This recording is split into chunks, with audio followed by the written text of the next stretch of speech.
ലോക ഫുട്ബോളിന്റെ ചരിത്രം എഴുതുമ്പോൾ അതിലെ സ്വർണ്ണ അധ്യായങ്ങളിൽ ഏറ്റവും തെളിഞ്ഞു നിൽക്കുന്നൊരു പേര്, സ്വപ്നങ്ങളെ കരുത്താക്കി പരിശ്രമത്തെ വിജയമാക്കി മാറ്റിയ മനുഷ്യൻ, സ്വന്തം ജീവിതം ലോകത്തിന് തന്നെ പ്രചോദനമാക്കിയ മനുഷ്യൻ.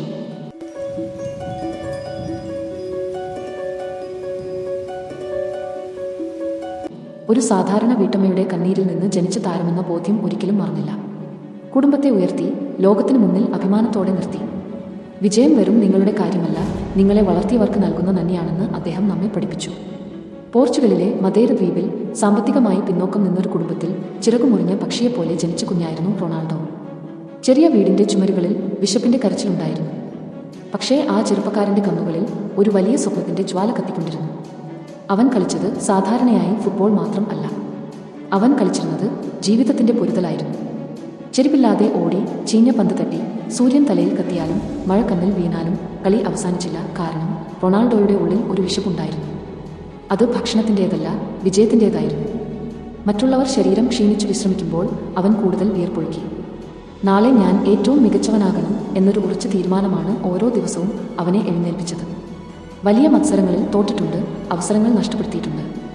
പക്ഷേ ഓരോ പരാജയവും അടുത്ത വിജയം നേടാനുള്ള കരുത്തായി അദ്ദേഹം മാറ്റി.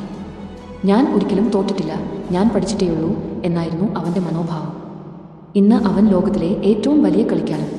ഇന്നവൻ കളിക്കളത്തിൽ പന്ത് തട്ടുമ്പോൾ സ്റ്റേഡിയം മുഴുവൻ ഒരേ സ്വരത്തിൽ ആർപ്പുവിളിക്കുന്നു. മത്സരത്തിനിടയിൽ സ്കോർ ബോർഡ് പിന്നിലായാലും ആരാധകരുടെ വിശ്വാസം ഇടിഞ്ഞാലും റൊണാൾഡോയുടെ കണ്ണുകളിൽ ഒരിക്കലും തോൽവി കാണാനാവില്ല. അദ്ദേഹം പറയുന്നുണ്ട്, ഞാൻ എൻ്റെ ടീമിനെ വിട്ടുകൊടുക്കില്ല, ഒറ്റയ്ക്കും ഞാൻ മുന്നോട്ട് നയിക്കും. ജീവിതവും ഇതുതന്നെയല്ലേ? ചിലപ്പോൾ കുടുംബവും സുഹൃത്തുക്കളും നമ്മെ വിട്ടുമാറും. നമ്മുടെ സ്വപ്നങ്ങളിൽ ആരും വിശ്വസിക്കാത്ത നിമിഷങ്ങൾ വരും. എന്നാലും ഒരാൾക്ക് മാത്രം തൻ്റെ ആത്മവിശ്വാസം കൊണ്ട് ലോകത്തെ കീഴടക്കാം. ഇന്ന് അദ്ദേഹം റെക്കോർഡുകളുടെ രാജാവാണ്. റൊണാൾഡോ റെക്കോർഡുകൾ തേടുന്നില്ല, റെക്കോർഡുകളാണ് അദ്ദേഹത്തെ തേടിയെത്തുന്നത്. അവൻ്റെ ജീവിതം ഒരു വാക്കിൽ പറഞ്ഞാൽ സ്വപ്നങ്ങൾ കാണുക, കഠിനാധ്വാനത്തോടെ അത് നേടുക. റൊണാൾഡോ നമ്മെ പഠിപ്പിക്കുന്ന പാഠം എന്താണ്? പിന്നോക്കമാണെന്ന് കരുതേണ്ട, ജനിച്ചിടം ചെറുതാണെങ്കിലും സ്വപ്നം വലിയതാവട്ടെ. കഴിവിനേക്കാൾ വലിയ ആയുധം പ്രയത്നമാണ്. അതുകൊണ്ട് വീഴുമ്പോഴും എഴുന്നേൽക്കുക, തോൽക്കുമ്പോഴും ശ്രമിക്കുക. ഒടുവിൽ വിജയത്തിൻ്റെ ഗോൾ പോസ്റ്റിൽ നിങ്ങളുടെ പേർ തെളിയും.